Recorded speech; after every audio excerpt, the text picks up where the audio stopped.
I can never be free until you are free. And you can never be free until you decide to end your own slavery. And you can't end your own slavery until you first recognize your own slavery. One thing the left and right have in common is that they're quick to criticize the elite on the other side, while maintaining the elite on their side is benevolent and uncorrupted.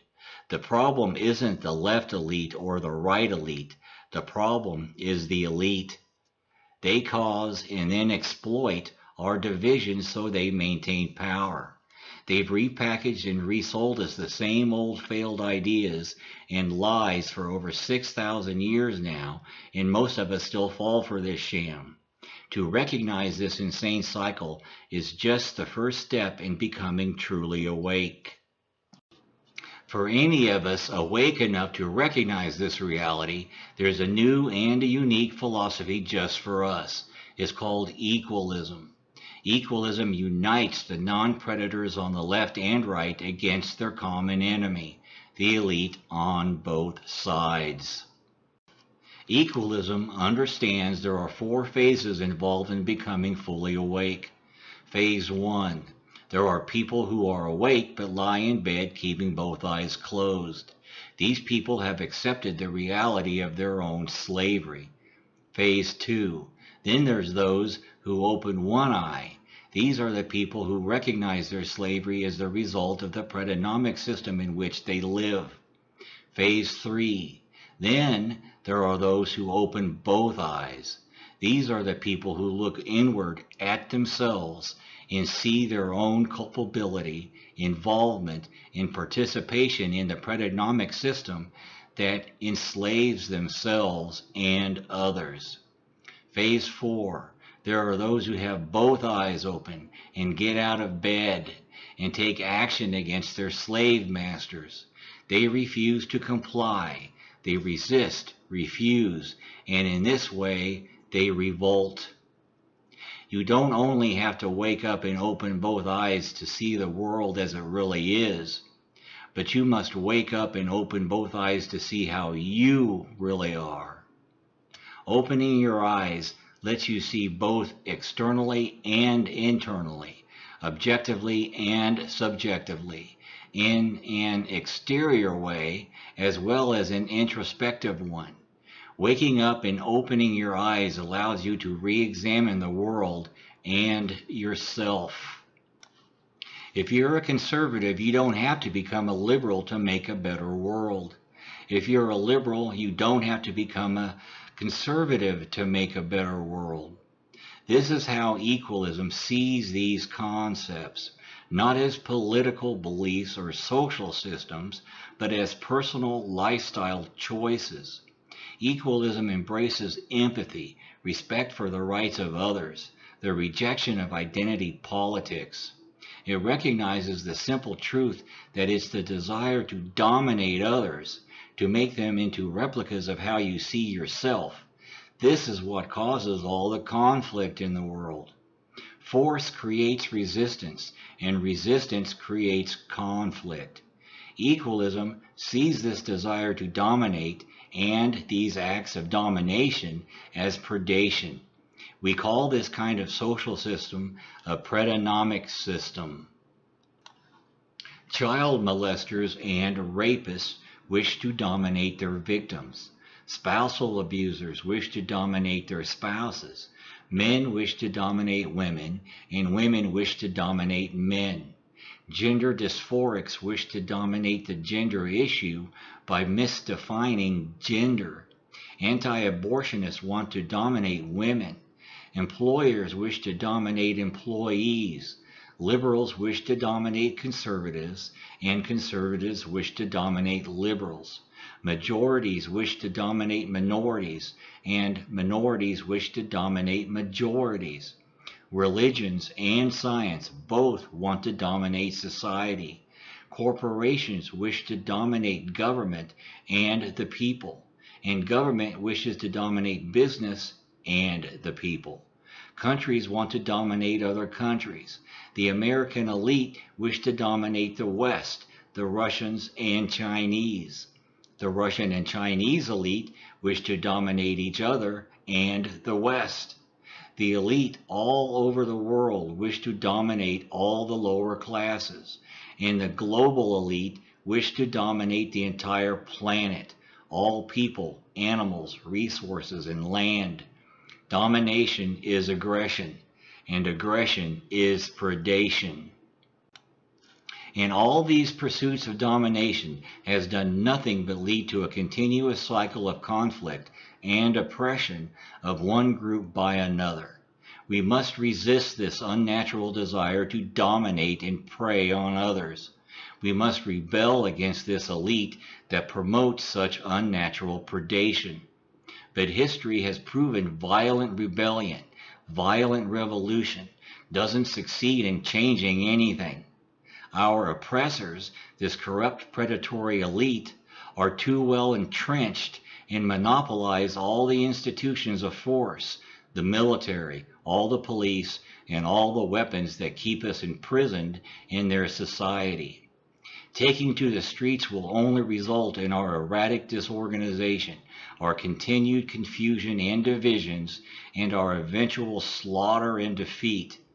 This has been the conclusion of every rebellion in history. One way or another, the elite always win. The American, French, and Russian revolutions only led to the takeover of a new and different elite. The same old tyranny with a new face and new rhetoric, but only a repackaging of the same old systems and ideas. And this is partly the fault of the people.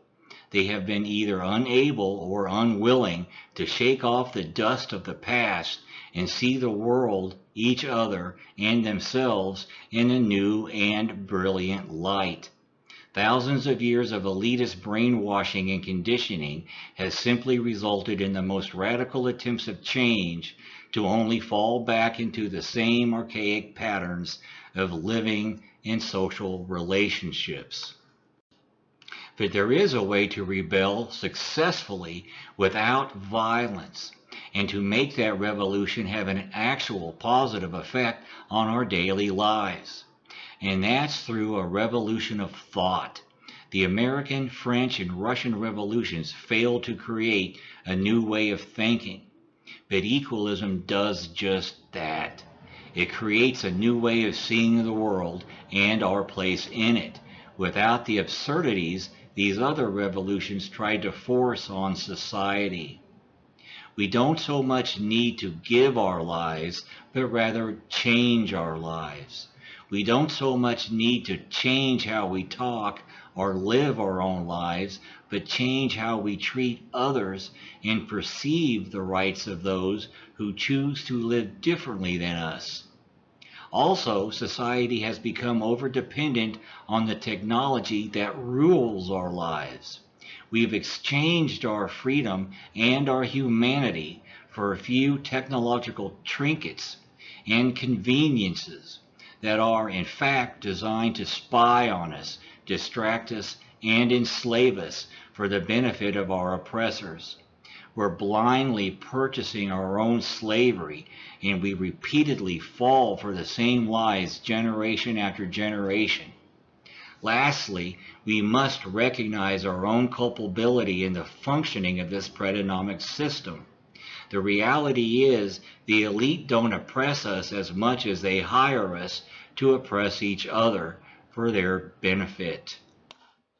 How do you expect the whole world to change but be unwilling to change yourself? Most of the time, all the sacrifice needed from us to make a better world is just a little inconvenience.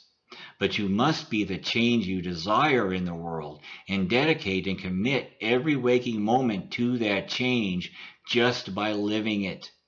But even if you accept and possess every precept of the equalist philosophy, you are not an equalist unless you publicly proclaim your equalist intent.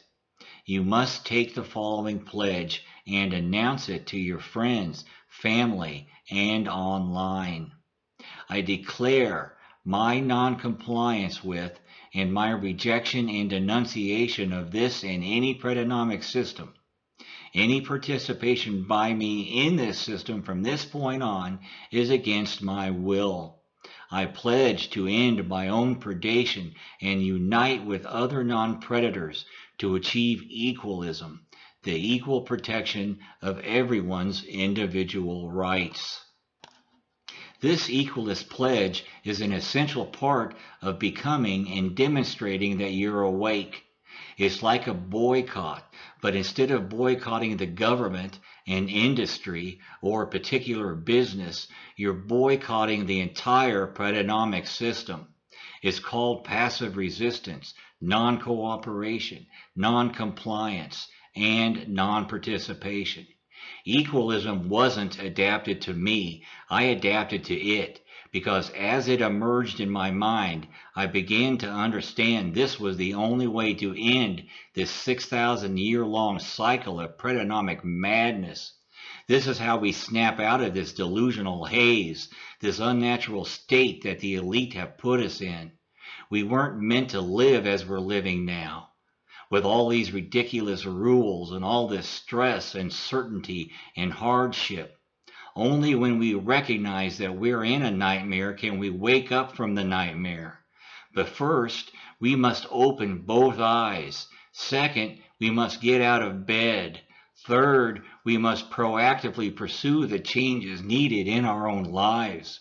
And lastly, we must seek out, find, and join others who've taken the same steps, who've taken the equalist pledge.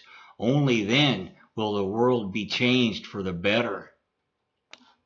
Once you become awake and start living accordingly, it then becomes your obligation, your duty to awaken others. That's one thing my channel is for. Part of equalism's intent is to awaken the slumbering masses and unite them by exposing reality to them. A better world is possible, and most of humanity is already non-predatory. You can see it throughout the world when you open your eyes. At any given moment, all over the world, 90% of humanity in all its diversity coexist in peace. All these non-predators are invited to join the equalism movement. If we really wish to change the world, all we need do is change ourselves. We must start seeing the world, each other, and ourselves differently and simply act accordingly. If we don't start redirecting our own lives in a different direction, we're never going to break this insane cycle of madness that the elite has inflicted upon our species for so long.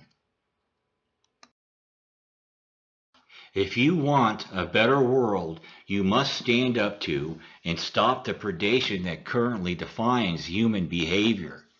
And one way to stand up to it is to stop being a predator yourself. Stop participating in this predonomic system that rewards the elite for their predatory behavior. A system created and administered for the benefit of the worst humanity has to offer. We need a revolution of thought. If we don't start seeing the world, each other, and ourselves differently, then we'll be forever caught up in this endless cycle of madness. Don't you think it's time you publicly denounce this predonomic system you've been complaining about for so long? Don't you think it's time you join the equalist movement and declare your intent? Don't you think it's time you resist, refuse, revolt,